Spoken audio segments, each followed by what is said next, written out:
जो रोगन ने पॉडकास्ट से 200 मिलियन से भी ज्यादा अर्न कर लिए, जबकि टीम फेरिस अपने एक पॉडकास्ट से 80 लाख से भी ज्यादा कमाता है। और वहीं रणवीर अलाहाबादी और राजमानी महीने की पॉडकास्ट से करोड़ से भी ज्यादा कमाते हैं। एंड आई नो आपको भी इसलिए पॉडकास्टिंग स्टार्ट करनी है, क्योंकि पॉडकास्ट एक ऐसा फॉर्म ऑफ कंटेंट है जो कि आज से 10 साल बाद भी चलता रहेगा। और राइट नाउ इसकी ऑडियंस बढ़ ही रही है, कम नहीं हो रही है। लेकिन खुद का पॉडकास्टिंग चैनल कैसे स्टार्ट करे? पॉडकास्ट देखने में जितना इजी होता है, उसे क्रिएट करना एक्चुअली में उतना ही मुश्किल होता है, क्योंकि आपको यहाँ पे सिर्फ टेक्निकल स्किल्स नहीं चाहिए होती है, बल्कि एज ए ह्यूमन आपको कन्वर्सेशन स्किल्स भी आनी चाहिए। एंड नॉट टू मेंशन बड़े बड़े सेलिब्रिटीज को बुलाने की सीक्रेट्स भी चाहिए। तो आज की वीडियो में मैं आप लोगों को पॉडकास्ट चैनल कैसे स्टार्ट करें, कैसे कैसे इक्विपमेंट्स ले, कैसे स्टूडियो को सेट करें एंड कैसे हाई प्रोफाइल गेस्ट को बुलाइए, सब बताने वाला हूँ। एंड बिलीव मी, वीडियो बहुत ही ज्यादा वैल्यूएबल होने वाली है, क्योंकि पॉडकास्टिंग चैनल में जितनी साइकोलॉजी इन्वॉल्व होती है, आपको उसका कोई आइडिया नहीं है। तो बिना टाइम पास किए स्टार्ट करते हैं सबसे बेसिक से, पॉडकास्टिंग अर्निंग। अब इससे पहले कि मैं आप लोगों को बताऊं कि कैसे आप लोग पॉडकास्ट स्टार्ट कर सकते हैं, पहले ये जानो कि पॉडकास्टिंग में कितना पैसा है एंड कैसे लोग पॉडकास्ट के थ्रू अर्न करते हैं। वरना मुझे पता है आप लोग वीडियो को एंड तक देखोगे ही नहीं। खैर, मजाक से हटके पॉडकास्ट से अर्न करने की 4 वेज है, जिनमें सबसे पहले और सबसे ज्यादा अर्निंग देने वाला है पेड पॉडकास्ट। हाँ जी, आपने बिल्कुल सही सुना। अगर आपको नहीं पता तो मैं बता दूं कि पेड पॉडकास्ट भी होते हैं, जहाँ पे गेस्ट पैसे देता है पॉडकास्ट में आने के लिए और उनसे सर्टेन सवाल पूछने के लिए। इससे जो गेस्ट होता है उसे पब्लिसिटी मिल जाती है और होस्ट को कंटेंट मिल जाता है। अब कौन कितना पे करता है ये टोटली इस पे डिपेंड करता है कि आपका पॉडकास्ट कितना बड़ा है। फॉर इंस्टेंस, रणवीर अलाहाबादी को एक पॉडकास्ट के लिए 11 लाख से लेकर 15 लाख तक मिलते हैं, क्योंकि इंडिया में उसका पॉडकास्ट अभी सबसे बड़ा है। वहीं अगर फॉरेन में देखा जाए तो ये प्राइस रेंज आराम से 30 से 40 लाख तक जाता है। अब ये मुझे कैसे पता चला, ये चीज मुझसे मत पूछना, क्योंकि ये एक इंडस्ट्री सीक्रेट है और इनसाइडर इन्फॉर्मेशन है, इसलिए मैं आपको प्रूफ नहीं दिखा सकता। लेकिन ये बात सच है, इस पे आप पूरा भरोसा कर सकते हो। दूसरा तरीका पॉडकास्ट से अर्न करने का है टाइटल स्पॉन्सरशिप। ये चीज फॉरेन में बहुत ही ज्यादा कॉमन है एंड धीरे धीरे इंडिया में भी आ रही है, जहाँ पे ब्रांड्स खुद को किसी पॉडकास्ट में शो करने के लिए पे करता है, जैसे कि माउंटेन ड्यू एंड अजियो ने रणवीर को किया था। एंड इसके भी अच्छे खासे पैसे मिलते हैं। लेकिन ये ऐसा नहीं होता कि किसी एक पॉडकास्ट में ब्रांड को दिखा दिया, बात खत्म। इसकी जगह एक सीरीज ऑफ पॉडकास्ट बनाया जाता है और होस्ट को उस कैंपेन के पैसे मिलते हैं। नाउ इससे कितनी अर्निंग होती है ये कंफर्म नहीं है, क्योंकि हर ब्रांड अलग पे करता है एंड आप कितना चार्ज करना चाहते हो ये भी आपके ऊपर होता है। लेकिन अगर आप बेयर मिनिमम भी लेके चलो तो 5 लाख से कम एक कैंपेन नहीं हो सकता। नाउ ये दो तरीके वो थे जो आपको डायरेक्टली सामने से पैसे देते हैं, लेकिन डायरेक्ट अर्निंग के सिवाय भी काफी सारे वेज है पॉडकास्ट से अर्न करने के। एंड ये चीज टोटली इस पे डिपेंड करती है कि आप कैसे चीजों को समझते हो और एग्जीक्यूट करते हो। इसमें third way of earning from podcasting is growing your current business. अगर आपके पास ऑलरेडी कोई बिजनेस है और उसके बाद आप पॉडकास्टर बन रहे हो, तो आप पॉडकास्टिंग करके अपने मेन बिजनेस को भी ग्रो कर सकते हो। सेम चीज सर निकित कामत ने जिरोधा के लिए किया एंड रवीन ने मॉन्की के लिए किया, जो कि उन्हीं का एक बिजनेस है। एंड स्टीवन बार्लेट ने प्राइस स्टोरी के लिए किया, जो कि उनकी एक मार्केटिंग फर्म है। इवन टिम फेरिस ने भी अपनी बुक्स की काफी ज्यादा सेल्स बढ़ाई पॉडकास्टिंग के थ्रू। इंटेलिजेंट लोग पॉडकास्टिंग को अपने मेन बिजनेस के लिए डिस्ट्रीब्यूशन चैनल बना रहे हैं और अपनी अर्निंग को दुगना कर रहे हैं उसके थ्रू। इसके बाद आता है अर्निंग का फोर्थ मेथड, जो कि है कंटेंट क्रिएशन। एक पॉडकास्ट से आप 4 सोशल मीडिया हैंडल्स के लिए कंटेंट बना सकते हो, और वो भी 20 शॉर्ट्स और 5 लॉन्ग वीडियोस। और जब इन 4-5 सोशल मीडिया हैंडल से अर्निंग आएगी तो वो आपके पूरे प्रोडक्शन कॉस्ट को कवर कर लेगी, इंक्लूडिंग योर टीम मेंबर्स की सैलरी। एंड उसके बाद भी आपकी जेब में काफी पैसे बच जाएंगे, क्योंकि सोशल मीडिया हैंडल्स पे स्पॉन्सरशिप आएगी, जो कि मोटा पे करती है। ये चीज एग्जैक्टली कैसे काम करती है ये मैं वीडियो में आगे बताऊंगा, लेकिन अभी के लिए ये लेके चलो कि एक पॉडकास्ट एक्चुअल में कंटेंट लाइब्रेरी है, जहाँ से आप जितना मर्जी उतना कंटेंट निकाल सकते हो। नाउ आई होप आपको ये सब देख के समझ आ गया होगा कि क्यों इतने सारे लोग इतनी जल्दी पॉडकास्ट पे शिफ्ट हो रहे हैं। रीजन सिंपल है, क्योंकि ये करोड़ों का बिजनेस है एंड पॉडकास्ट से जो नेटवर्क बनते हैं और वहाँ से जो अर्निंग अपॉर्चुनिटीज आती है, उसको तो मैंने यहाँ पे डिस्कस भी नहीं किया, क्योंकि उसकी कोई लिमिट ही नहीं है। अब अगर आप मोटिवेट हो ही गए हो तो ये भी देख लेते हैं कि कैसे पॉडकास्ट स्टार्ट किया जाता है। अगर आप वीडियो को एंड तक देखते हो तो आज आपको काफी सारे इंडस्ट्री सीक्रेट्स पता चलेंगे। तो पॉडकास्ट को स्टार्ट करने के लिए जो सबसे पहला स्टेप होता है वो है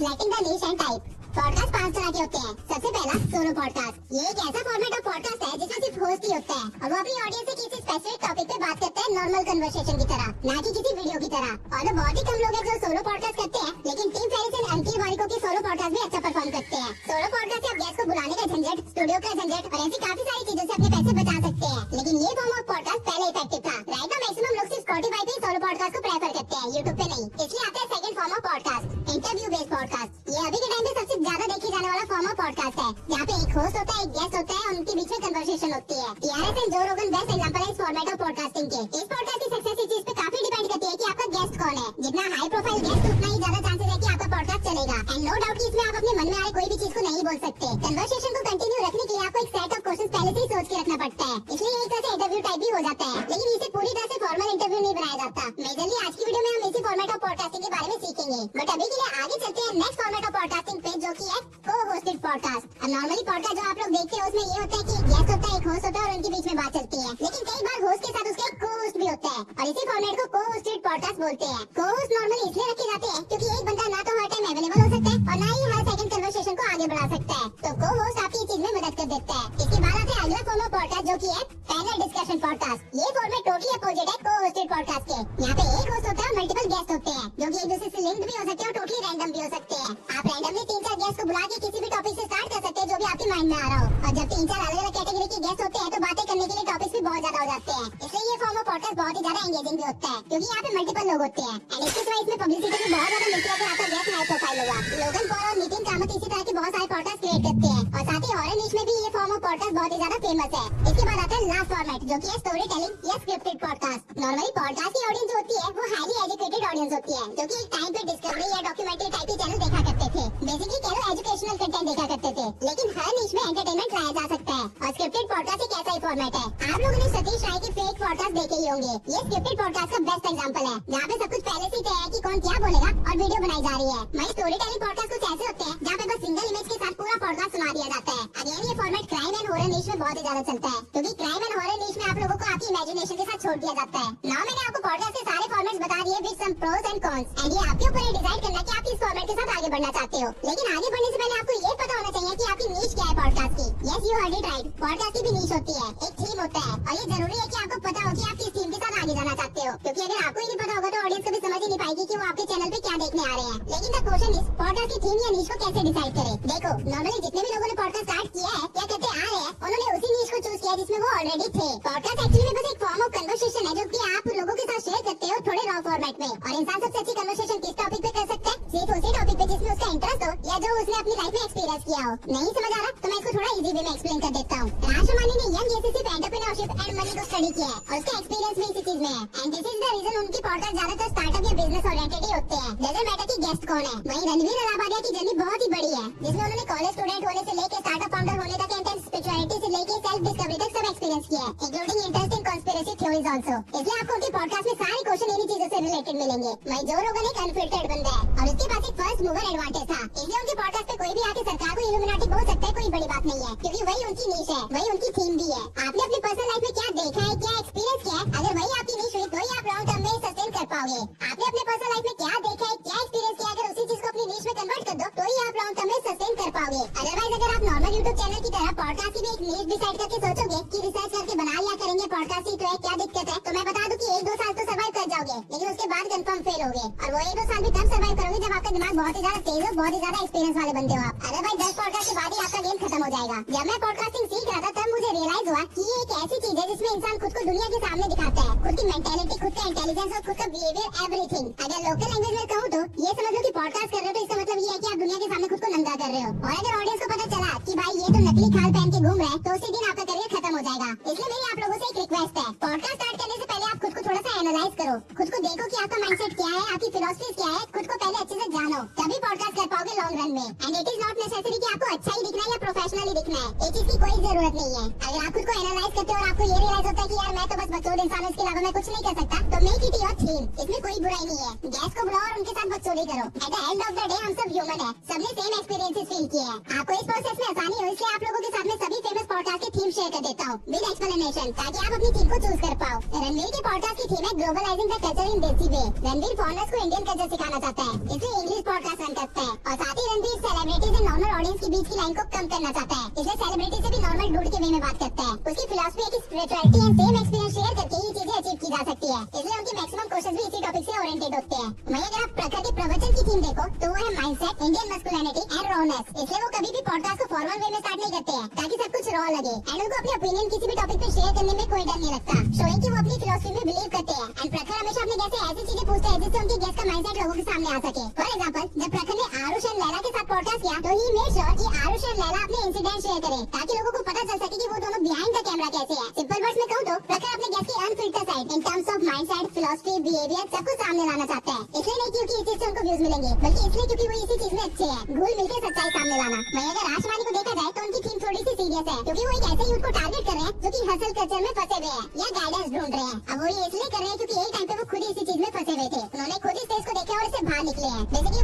वो चीज शेयर कर रहे हैं जो उन्होंने एक्सपीरियंस कर रखी है अपनी पुरानी जिंदगी में। इसलिए अगर आप उनके कभी क्वेश्चंस में ध्यान दोगे तो वो ऐसे क्वेश्चन पूछते हैं जो कि 17 से 22 साल का लड़का पूछेगा, वरना वो खुद एक 50 करोड़ की कंपनी के मालिक है, फैमिली बैकग्राउंड भी अच्छा खासा है और काफी स्ट्रॉन्ग है, उनको वो सारी चीजें पहले से पता होती है जो वो पूछते हैं। But still ask the question for the audience. Same way में अगर आप भारतीय टीवी को देखोगे तो उनके पॉडकास्ट की थीम है पेरेंटहुड एंड ह्यूमर सेंट्रिक, क्योंकि उन्होंने अपनी पूरी लाइफ ह्यूमर में निकाली है एंड रिसेंटली अभी वो पेरेंट्स भी बने हैं तो they are sharing what they are experiencing. ठीक इसी तरह आप हर एक पॉडकास्टर जिनको भी आप सुनते हो उनको हल्के से एनालाइज कीजिए, आपको पता चलेगा कि वो वही शेयर कर रहे हैं जो उन्होंने पहले एक्सपीरियंस कर रखा है। वो आपके सामने बैठ के सिर्फ बातें नहीं फेंक रहे हैं, आपको अपनी चीजों से रिलेट कर करवा रहे हैं, क्योंकि अगर आप लोग चीजों से रिलेट नहीं कर पाते तो 1-2 घंटे बैठ के पॉडकास्ट ना देखते। अब ये टाइम में तो ऑडियो रिटेंशन ऑलरेडी इतनी कम है कि 10 मिनट की वीडियो भी लंबी लगती है, लेकिन फिर आप लोग 1-2 घंटे के पॉडकास्ट देख लेते हो। इसके पीछे का रीजन यही है। अब आई होप ये चीज आपको आपकी नीश एंड थीम को डिसाइड करने में हेल्प करेगी। आई विल सजेस्ट कि आप खुद को थोड़ा सा टाइम दीजिए इस चीज के लिए, और अगर आप लोग तब भी कुछ ना सोच पाए तो एक जेनरिक फॉर्म से स्टार्ट कीजिए। आपको टाइम के साथ पता चलता रहेगा कि आपको किस चीज में मजा आ रहा है। Now coming to the next step, studio setup. Studio आप लोग जितना सोचते हो उससे काफी ज्यादा कॉम्प्लेक्स एंड इंटरेस्टिंग टॉपिक है। स्टूडियो सेटअप का मतलब सिर्फ सही इक्विपमेंट्स लेना नहीं होता,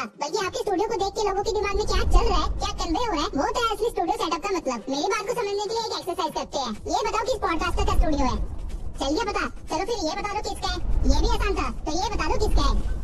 होस्ट के ना होते हुए भी आपको पता है कि कौन सा स्टूडियो किसका है। रीजन ये नहीं है कि आपने उस होस्ट के बहुत सारे पॉडकास्ट देखे हैं, रीजन ये है कि उस स्टूडियो ने आपके सबकॉन्शियस माइंड पे ऐसा इफेक्ट डाला है जिसके बारे में आपको खुद को भी नहीं पता। फॉर एग्जांपल, अगर मैं इन सभी होस्ट को एक दूसरे के स्टूडियो में भेज दूं, आपका दिमाग प्रोसेस ही नहीं कर पाएगा शो में क्या होने वाला है। द रीजन इज स्टूडियो से वाइब जुड़ी होती है, जो कि सबकॉन्शियस माइंड को इफेक्ट करती है। स्टूडियो के अंदर बहुत सारे सब टॉपिक्स हैं, जैसे कि equipments, interior designing and angles. तो एक एक करके सभी के ऊपर बात करते हैं। सबसे पहला है इक्विपमेंट्स। एक पॉडकास्टिंग स्टूडियो में आपको सबसे पहले 2 पॉडकास्टिंग माइक्स चाहिए। नॉर्मली जो हर पॉडकास्टर यूज करते हैं वो माइक है श्योरे SM7B माइक, जो कि एक डायनामिक माइक है, हल्की आवाज को भी अच्छे से पकड़ता है। इसके बाद आपको 2 स्पॉटलाइट चाहिए, जो कि आपके गेस्ट एंड आपके चेहरे पे ग्लो रखेगा। उसके बाद आपको कुछ एक्शन लाइट चाहिए होंगी, जो कि आपके बैकग्राउंड को थोड़ा सा एस्थेटिक बनाएगा एंड लाइटनिंग का भी काम कर देगा। इस सबके सिवाय पॉडकास्ट में भी ऑडियो की वजह से चलता है, इसलिए आपकी ऑडियो अच्छे से रिकॉर्ड हो उसके लिए आपको एक ऑडियो इंटरफेस भी रखना पड़ेगा। नॉट टू मेंशन 2 अच्छे चेयर्स एंड 3 कैमरास भी। ये बेसिक इक्विपमेंट्स है जो लगभग हर पॉडकास्टर यूज करता है। अगर आप इन सबका खर्चा लेने बैठोगे तो आराम से 10 लाख के ऊपर ही जाएगा, लेकिन आई नो आप सब इतना खर्चा नहीं कर सकते। एंड टू बी ऑनेस्ट, जब आप पॉडकास्टिंग स्टार्ट ही कर रहे हो तो इतना खर्चा करना आइडियल भी नहीं है। इसलिए मैं आप लोगों को एक बिगिनर फ्रेंडली पॉडकास्टिंग स्टूडियो भी बता देता हूँ कैसे बनता है। देखो, पहले के टाइम में पॉडकास्ट एक ऑडियो फॉर्मेट था, तो सिर्फ अच्छी ऑडियो क्वालिटी से काम चल जाता था। लेकिन आप लोगों को पॉडकास्ट देखना भी पसंद है, तो दोनों चीजों को ध्यान में रखते हुए चलना पड़ेगा।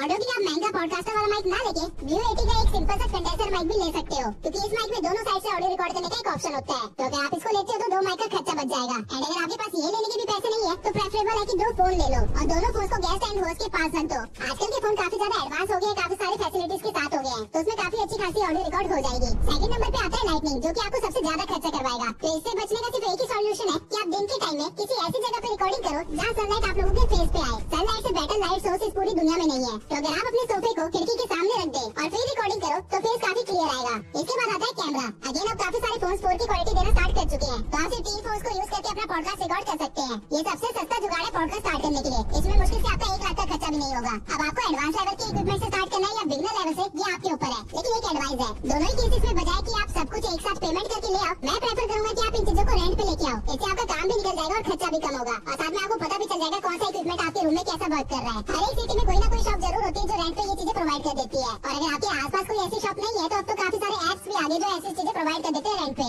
इवन अगर आप सिटी साइड रहते हैं तो आपको कहीं ना कहीं पॉडकास्टिंग स्टूडियो भी मिल जाएगा रेंट पे, जहाँ पे सब कुछ पहले से लगा होगा, आपको इक्विपमेंट पे खर्च ही नहीं करना पड़ेगा। तो मैं सजेस्ट करूंगा कि अपने आसपास थोड़ा सा ढूंढो, एक दूसरे से जरा पूछो, कहीं ना कहीं पे रेंट पे चीजें मिल जाती है। ना ये तो थे इक्विपमेंट्स। अब देख लेते हैं कि इनकी प्लेसमेंट कैसे करनी है एक परफेक्ट वीडियो बनाने के लिए। सबसे पहले आप लोगों को कैमरा सेट करना है कुछ इस वे में कि एक कैमरा का पूरा फोकस आपके होस्ट पे हो, एक कैमरे का पूरा फोकस आपके गेस्ट पे हो, और एक कैमरा ऐसी जगह पे हो जहाँ से एक वाइड एंगल शूट हो रहा हो, जिसमें होस्ट और गेस्ट दोनों दिख रहे हो विद बैकग्राउंड। इस वे में आपको अपने पॉडकास्ट के लिए 3 एंगल्स मिल जाएंगे, जिसको आप एडिटिंग के टाइम यूज कर सकते हो पॉडकास्ट को विजुअली एंगेजिंग बनाने के लिए, क्योंकि लोगों को क्रिएटर एंड गेस्ट के एक्सप्रेशन देखना पसंद है, भले उनको ये बात खुद को रियलाइज ना हो, लेकिन ये सच है। नाउ कैमरा के बाद अगर आप लोगों के पास पॉडकास्ट माइक है तो उसे ट्राई करना कि होस्ट के जितने पास हो सके उतने पास रखना, क्योंकि पॉडकास्टिंग माइक मुंह से दूर होने पे बंदे की आवाज को बैकग्राउंड नॉइज की तरह कंसीडर करता है, इसलिए वो आपकी आवाज को दबा देगा। वहीं अगर आप View 80 का कोई माइक यूज कर रहे हो तो प्रेफर करना कि उस माइक को होस्ट और गेस्ट के बिल्कुल बीच में रखो, और उसके मोड को इस वे में सेट कर दो कि दोनों साइड से आवाज उठाए। View 80 के माइक पे एक डायल होता है जहाँ पे आपको दिख जाएगा कि कैसे वो दोनों साइड की आवाज उठाएगा। एंड अगर आप फोन से ऑडियो को रिकॉर्ड कर रहे हो तो फोन को भी पॉडकास्ट माइक की तरह ही क्लोज रखना। नाउ इसके बाद आती है लाइटनिंग की पोजीशन। लाइट सारे विजुअल की गेम बना भी सकते हैं और बिगाड़ भी सकते हैं, क्योंकि आप लोग लाइट से काफी सारी चीजें कर सकते हो।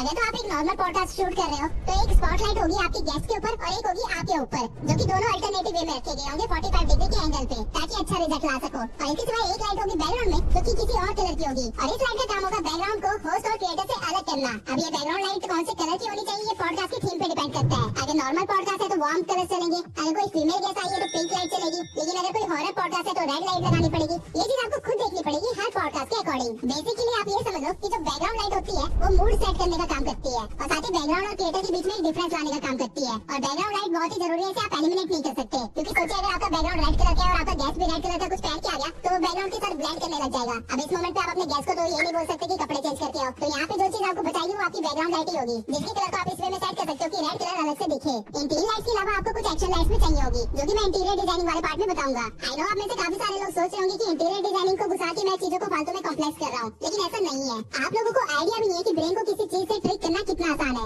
अगर मैं आप लोगों को स्क्रीन पे 30 सेकंड के लिए सिर्फ ये येलो कलर दिखाऊं तो आप लोगों को ऑटोमेटिकली भूख लगने लगेगी। वहीं अगर मैं 30 सेकंड तक लगातार आपको रेड कलर दिखाऊं तो भले ही आप घर में बेड पे क्यों ना सो रहे हो, लेकिन मन भारी होने लगेगा, एंशियस फील होने लगेगा। सेम वे में आपकी नजर हर एक चीज जो वो देखती है उसके अकॉर्डिंग आपके माइंड को इन्फ्लुएंस करती है। कभी सोचा है कि कैसे आप लोग बिना थके 1-2 घंटे पॉडकास्ट देख लेते हो? रीजन ये है कि पॉडकास्टिंग स्टूडियोज को बनाया ही ऐसे जाता है जिसकी वजह से आपको पॉडकास्ट देखने का मन करता है। फॉर एग्जांपल रणवीर के स्टूडियो का मेन कलर ब्लू है और ब्लू कलर माइंड को काम करता है, इसलिए आप पेशेंटली रणवीर के पॉडकास्ट देखते हो। वही प्रकार के प्रवचन में अब green and green colour dominate करते हैं, शोइंग एलिगेंस एंड ग्रोथ। राजमानी का पॉडकास्ट ग्रे कलर यूज करता है, शोइंग बैलेंस। लेकिन सिर्फ क्या पॉडकास्टिंग रूम का कलर ही मेन फैक्टर है? जवाब है नहीं। हर पॉडकास्टिंग स्टूडियो में आप लोग जो प्रॉप्स देखते हो वो ऐसे ही नहीं रखे गए हैं, उसके पीछे भी साइकोलॉजिकल गेम है। हर एक प्रॉप होस्ट के बारे में कुछ बताता है, उसके नेचर के बारे में बताता है। इसलिए रणवीर के स्टूडियो में आपको एनिमे से लेकर धार्मिक चीजें तक सब मिलेगी। प्रकार के स्टूडियो में आपको पेंटिंग्स मिलेगी, showing his artistic side, and राजमानी में आपको बुक्स एंड मोटिवेशनल कोट्स मिलेंगे। अब ये सब तो बड़े बड़े क्रिएटर्स है, तो ये लोग इंटीरियर डिजाइनर की हेल्प लेके अपना स्टूडियो बिल्ड कर सकते हैं। लेकिन अगर आप स्टार्ट ही कर रहे हो तो कुछ चीजें आप कर सकते हो जिससे आपका स्टूडियो भी थोड़ा सा एलिगेंट लगेगा। सबसे पहला है प्लांट्स। प्लांट्स हर चीज में जान फूंक देते हैं, इसलिए कम से कम 1-2 प्लांट्स तो रखो, थोड़ा सा जिंदा फील करने दो उन लोगों को जो मोबाइल में 1-2 घंटे ट्रैप होने वाले हैं। इसके सिवाय एक्शन लाइट्स लगाओ। एक्शन लाइट्स वो होते हैं जो कि वीडियो में शो भी होते हैं और साथ में लाइटनिंग का भी काम करते हैं, आपके स्टूडियो को थोड़ा सा एस्थेटिक बनाने में। एक्शन लाइट्स कुछ भी हो सकते हैं, स्टैंडिंग लैंप्स हो सकते हैं या फिर हैंगिंग लाइट्स हो सकते हैं या कुछ भी। अगर आप ये 2 चीजें भी ढंग से कर लेते हो तो ये इनफ होगा। एंड अभी तक हमने जितनी भी बातें करी, अगर आपके पास इनमें से कुछ भी नहीं है या फिर इनमें से किसी भी चीज पे इन्वेस्ट नहीं कर सकते तो आई विल अगेन सजेस्ट कि बस सनलाइट के नीचे सोफा लगा के आराम से बैठ जाओ, वहाँ पे अच्छा खासा पॉडकास्ट रिकॉर्ड हो जाएगा। इस सब के सिवाय एक चीज मैं मेंशन करना भूल गया, अपने स्टूडियो को जितना हो सके उतना भर के रखना। जरूरी नहीं कि वो चीज कैमरा के सामने आए, लेकिन कैमरा के पीछे या कहीं भी रूम को भर के ही रखना, क्योंकि इससे आप अच्छे वे में आवाज रिकॉर्ड कर पाओगे। आपकी आवाज एको नहीं करेगी, रिवर्ब नहीं करेगी। नॉर्मली अगर आप पर्दे लगा लेते हो या सोफा के 5-6 पिलोज भी रख लेते हो तो उससे काफी ज्यादा नॉइज रिडक्शन हो जाती है। बाकी अगर आपके पास अच्छा खासा बजट है तो अकाउस्टिक साउंड पैनल्स भी लगा लेना, और खास करके सीलिंग पे, क्योंकि आधे से ज्यादा आवाज आपकी सीलिंग से रिफ्लेक्ट बैक होगी। और फ्लोर पे आप कोई भी रंग बिछा सकते हो या कोई मोटा सा मैट बिछा सकते हो जिससे फ्लोर से भी आवाज रिफ्लेक्ट बैक ना हो। अभी तक हमने पॉडकास्टिंग की अर्निंग देख ली, नीश के बारे में बात कर ली, स्टूडियो के बारे में बात कर ली, लेकिन मोस्ट इंपोर्टेंट चीज अभी तक हमने डिस्कस नहीं करी है, वो है कि गेस्ट को कैसे बुलाएं। मैक्सिमम लोग पॉडकास्ट इसलिए शुरू करते हैं ताकि वो बड़े बड़े लोगों से नेटवर्क बना सके और अपनी लाइफ में आगे बढ़ सके, लेकिन रियलिटी थोड़ी अलग है। अगर आपने पॉडकास्टिंग स्टार्ट ही करी है तो भूल जाओ कि कोई भी हाई वैल्यूएबल पर्सन आपके पॉडकास्ट पे आएगा। बड़े लोग वहाँ जाते हैं जहाँ उनको अपॉर्चुनिटी मिलती है, वहाँ नहीं जहाँ किसी को नीड होती है। तो इसका क्या ये मतलब है कि आप कभी भी हाई प्रोफाइल लोगों से नेटवर्क ही नहीं बना पाओगे? ऐसा भी बिल्कुल नहीं है। पॉडकास्टिंग एक बड़ा बिजनेस है, एक लॉन्ग टर्म गेम है। स्टार्टिंग आपको उन लोगों से करनी पड़ेगी जिनको आप जानते हो या जो कि राजी हो सकते हैं आपके पॉडकास्ट पे आने के लिए। आपने एक निश या थीम डिसाइड की होगी, तो उससे रिलेटेड जो भी बंदा तुम्हारे कांटेक्ट में है या फिर कांटेक्ट में आ सकता है, उससे बात करो, उनको कन्विंस करो, स्टार्ट करो। हर सुबह पॉडकास्ट के गैप में आपकी गेस्ट की प्रोफाइल इंक्रीज होती रहेगी automatically. But the question is कि इनको रीच आउट कैसे करें, कैसे डिसाइड करें कि किसको बुलाना है एंड कब बुलाना है। स्टार्टिंग में जब आप लोग अपनी ही जानकार के साथ पॉडकास्टिंग कर रहे होंगे तो नॉर्मल फोन कॉल भी चलेगा, लेकिन जब आप किसी स्पेसिफिक पर्सन को अपने पॉडकास्ट पे बुलाना चाहते हो तो आपको उनको सबसे पहले ईमेल पे रीच आउट करना पड़ेगा। एंड ऑब्वियसली ईमेल आपको पर्सनैलिटी का नहीं मिलेगा, उनकी टीम का मिलेगा। आपको उनकी टीम से ही बात करनी पड़ेगी, उनको समझाना पड़ेगा, बार बार उनके पीछे लगना पड़ेगा। There is no other way. लेकिन ऐसा भी नहीं करना है कि आप स्पैम ही करने लग जाओ उनके ईमेल पे। हमेशा जब भी किसी हाई प्रोफाइल के बंदे को ईमेल कर रहे हो तो इस फॉर्मेट में करो। पहले खुद के बारे में बताओ कि कौन हो, क्या ऑफर लेके आए हो, क्या अथॉरिटी है तुम्हारी। इसके बाद उनको बताओ कि उनका क्या फायदा होगा ऐसा करने पे। एंड देन उनसे पूछो कि क्या वो फर्दर कन्वर्सेशन के लिए रेडी है या फिर उनके क्या थॉट्स है इस बारे में। जब आप ऐसे ईमेल भेजोगे तो ही आपका काम बन पाएगा। एंड अगर रिप्लाई ना आए तो एटलीस्ट हफ्ता या महीना वेट करो, depending on the guest profile. जितना बड़ा गेस्ट होगा उतना लंबा वेटिंग पीरियड होगा। एंड देन आपको फॉलो अप करना है सेम मेल के साथ या थोड़े से चेंजेस के साथ। किसी भी गेस्ट को सिर्फ 4-5 बार फॉलो अप करो, वीक या महीने के इंटरवल पे, उससे ज्यादा नहीं। एक्चुअली में नेटवर्क माउथ मार्केटिंग से बनता है। जब आपके पॉडकास्ट पे कोई आएगा, उनको फायदा मिलेगा, उनको अच्छा लगेगा, तो वो आपके पॉडकास्ट के बारे में और 3-4 लोगों को बताएंगे। रणवीर को सारे बॉलीवुड सेलिब्रिटीज का एक्सेस ऐसे ही मिला, और जब जब रणवीर को कोई गेस्ट मिलता था तो राजकुमारी को ऑटोमेटिकली वो गेस्ट मिल ही जाता था, क्योंकि दोनों एक दूसरे के नेटवर्क में है। लेकिन स्टिल अभी भी आपको नहीं पता कि गेस्ट की टीम का ईमेल या एक्सेस कैसे मिलेगा। तो मैं आप लोगों को एक इंडस्ट्री लेवल सीक्रेट बताता हूँ। हर सेलिब्रिटी या हाई प्रोफाइल बंदे की एक मार्केटिंग एंड पीआर टीम होती है, जो कि उनके बिजनेस एंड पब्लिक इमेज को बनाने में हेल्प करती है। एंड मैक्सिमम सेलिब्रिटीज और बड़े लोगों को एक एजेंसी मैनेज करती है। उन एजेंसीज को आप डायरेक्टली रीच आउट कर सकते हो और उनको पिच कर सकते हो अपने आइडिया के बारे में। इन एजेंसीज के बारे में आपको गूगल करके भी पता चल जाएगा। मैं इनका नाम नहीं ले सकता वरना मैं लीगल ट्रबल में फंस सकता हूँ, लेकिन अगर आप गूगल करेंगे तो आपको सब कुछ मिल ही जाएगा। इनके सिवाय एक और तरीका है, मैगजीन्स पढ़ना स्टार्ट कर दो। आप लोग जो मैगजीन्स देखते हो या फिर जिनके बारे में सुनते हो, जैसे कि फॉर्ब्स की मैगजीन, इनमें जो भी आर्टिकल्स आते हैं या जितने भी बड़े लोगों को हाईलाइट किया जाता है, उनमें से मैक्सिमम लोगों ने हाईलाइट स्पॉट खरीदा होता है। Yes, you heard it right again. Game. आपको लगता है कि आपके आसपास की दुनिया बहुत सीधे तरीके से चल रही है, लेकिन आपके आसपास जो भी चीज है हर एक चीज बिकी हुई है। अगर आपको किसी के बैनर दिख रहे हैं, किसी की मैगजीन में फोटो दिख रही है, या फिर कहीं पे आपको उसका आर्टिकल दिख रहा है, दैट मींस कि उस बंदे ने पे किया उस वेबसाइट को या फिर उस मैगजीन को या फिर उस आर्टिकल को उसके बारे में लिखने के लिए। लिटरली में इवन आपके घर में जो चीजें पड़ी हुई है वो भी इसलिए है क्योंकि आपको मैनिपुलेट किया गया था उन चीजों को खरीदने के लिए। आप जो भी एक्शन लेते हो उसके लिए आपको ट्रिक किया जाता है कॉर्पोरेट्स के द्वारा, और इसके पीछे बहुत ही बड़ी साइकोलॉजी है, बहुत ही बड़ी मार्केटिंग टैक्टिक्स है, काफी सारे डार्क साइड्स है कॉर्पोरेट्स के। और ऐसी चीजों को एक्सप्लेन करने के लिए मैंने एक नया चैनल भी स्टार्ट किया है जिसका नाम है प्रवीण कुमार। इस चैनल पे मैं आप लोगों को business, marketing, entrepreneurship, self development and उन सब चीजों के बारे में सिखाऊंगा जो आप स्कूल में नहीं सीख सकते, और ना ही मैं ट्यूब सेंसर चैनल पे सिखा सकता हूँ। तो अगर आप लोग दुनिया की डार्क रियलिटी जानने के लिए तैयार हो तो इस चैनल पे जरूर विजिट करना, लिंक मैंने डिस्क्रिप्शन में दे दिया है। Well coming back to the topic, magazines में जब भी कोई बंदा आपको सडनली हाईलाइट होता हुआ दिखे तो उसे रीच आउट कर लो, क्योंकि वो बंदा अपनी मार्केटिंग पे खर्च कर रहा है, और कहीं ना कहीं वो बंदा ऐसी अपॉर्चुनिटी का वेट कर रहा होगा जहाँ पे वो लोगों के बीच में अपनी आइडियोलॉजी शेयर कर सके, अपने माइंडसेट को शेयर कर सके, उनसे डायरेक्ट कांटेक्ट कर सके। और ये पॉडकास्टिंग के थ्रू बहुत आसान हो जाता है। नाउ गेस्ट को बुलाने का, उनको ट्रीट करने का भी एक तरीका होता है जो कि मैं अभी आप लोगों के साथ शेयर नहीं कर सकता, अदरवाइज ये वीडियो बहुत ही लंबी चली जाएगी। इसलिए चलते हैं दूसरे मेन टॉपिक पे जो कि है आर्ट ऑफ कन्वर्सेशन। अगर आपको लगता है कि बस गेस्ट को बुलाना ही मुश्किल काम होता है, उसके बाद तो बैठ के बस बातें ही करनी होती है, तो आप एक स्ट्रॉबेरी दुनिया में जी रहे हो, क्योंकि ऐसा कुछ नहीं होता। पॉडकास्ट एक आर्ट ऑफ कन्वर्सेशन है जहाँ पे एज अ होस्ट आपको मेक श्योर करना होता है कि गेस्ट जो मोटिव से आया है वो भी सर्व हो जाए, और एज अ कंटेंट क्रिएटर आप अपना कंटेंट भी निकाल लो। और बातचीत इस वे में हो कि आपका गेस्ट दोबारा आना चाहे और आपके बारे में 10 लोगों को भी बताए। नाउ कहने के लिए तो ये टॉपिक इतना बड़ा है कि इसके ऊपर मैं पूरी किताब लिख सकता हूँ, लेकिन अभी के लिए मैं आप लोगों को एक क्विक कॉल टू एक्शन दे देता हूँ जो कि आपको यूज करना है हर बार जब भी आपका कोई गेस्ट आए। सबसे पहली चीज तो ये है कि गेस्ट जब आपके घर पे आए तो उनके आते ही पॉडकास्ट कभी मत स्टार्ट करना। पहले गेस्ट को थोड़ा टाइम दो नए एनवायरनमेंट पे सेटल होने के लिए, उनसे नॉर्मल बातचीत करो जैसे आप अपने गेस्ट से करते हो, उनको कंफर्टेबल करो अपने साथ। इसके बाद आपको उनको स्टूडियो में ले जाना है और उनको स्टूडियो के साथ कंफर्टेबल करना है। आप लोगों को स्टूडियो में बैठ के थोड़ी बातचीत करनी है जब तक आपका दोस्त या team member camera and lightning वगैरह को चेक कर रहे हैं। तीसरा पॉइंट है कि कभी भी पॉडकास्ट को एकदम से इंटरव्यू में मत कन्वर्ट कर देना। ऐसा कभी भी मत करना कि कैमरा स्टार्ट हुआ और आप अपने गेस्ट पे चढ़ गए। कन्वर्सेशन हमेशा स्लो से इंटेंस पे जाएगा और फिर वापस से स्लो पे आके ही खत्म होगा। यही रीजन है कि रणवीर हमेशा स्टार्टिंग में पूछता है कि कैसे हो, जिसके बाद गेस्ट बोलता है कि अच्छा हूँ, और फिर रणवीर दोबारा से पूछता है कि क्यों अच्छे हो। वो एक्चुअली गेस्ट को ओपन अप कर रहा होता है अपने साथ, अपने ऑडियंस के साथ, कैमरा के साथ। और हमें लगता है कि ये एक बेकार पार्ट है, इसकी कोई जरूरत नहीं है, लेकिन एक्चुअली में जब गेस्ट आपके सामने बैठा होगा तो ये बहुत ही जरूरी है।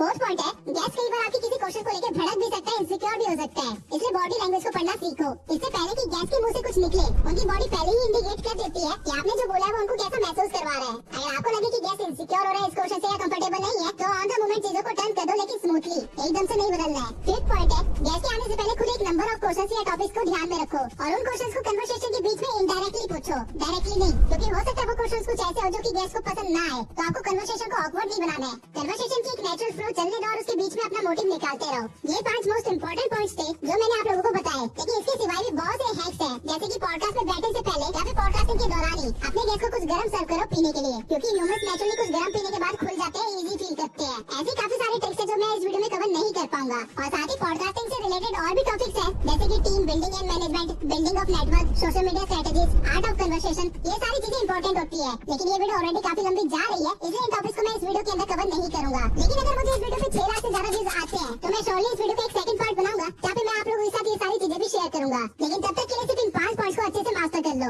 तो इस वीडियो में मैंने आपको पॉडकास्टिंग से earning, types of podcast, niches of podcast, studio setup, networking and art of conversation, ये सब सिखा दिया है। एक पॉडकास्ट स्टार्ट करने के लिए आपको बस इतना ही चाहिए था, और इसको मास्टर करने के लिए, इसमें परफेक्ट होने के लिए और भी काफी सारी चीजें हैं, लेकिन वो हम पार्ट 2 में कवर कर लेंगे। इसके सिवाय आप कैसे कैमरा के सामने कभी आए बिना अपनी वीडियो रिकॉर्ड कर सकते हैं, इसके ऊपर मैंने एक डिटेल वीडियो बना रखी है। तो अगर आप लोगों ने वो वीडियो अभी तक नहीं देखी है तो जल्दी से जाके देख लीजिए। आई होप ये वीडियो आपको पसंद आई हो, और आपको अगर कोई भी क्वेश्चन है तो कमेंट सेक्शन में जरूर पूछिएगा। मिलते हैं अगली वीडियो पे।